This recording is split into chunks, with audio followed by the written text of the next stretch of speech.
Cabinet లేదు వాళ్ళకి నష్టాలు వస్తున్నాయి మేము will give some incentive at least will protect health of people కదా.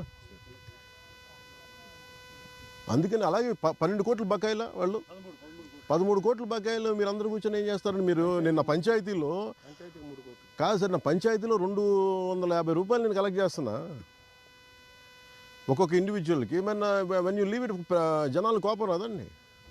మరి అలా కాదు, మీరు క్యాబినెట్లో చెప్పాలి ఇవన్నీ, యువర్ కన్సర్న్ మీరు చెప్పాలి ఇవన్నీ కూర్చోబెట్టి. ఇదేనా అడ్జస్ట్మెంట్స్ కాదు ఇవన్నీ. We're here to understand, we're here to regulate, we're here to communicate. మీరు అలా కాకుండా మీరు ఇండివిజువల్గా వెళ్ళిపోతే ఎవ్రీ లోకల్ గా or every local political leader will go and make an extortion. My intention is not that. My intention is it is to correct them, correction. ఇలా ఎవరైనా సరే పీసీబీ వాళ్ళు ఎందుకు భయపడతారంటే ఇట్ బికమ్స్ అన్ ఎక్స్టార్షన్, బెదిరించేస్తారు, అందరూ పెడతారు. అది చెప్పట్లేదు. ఆయన సంబంధం ఏం చెప్తాం?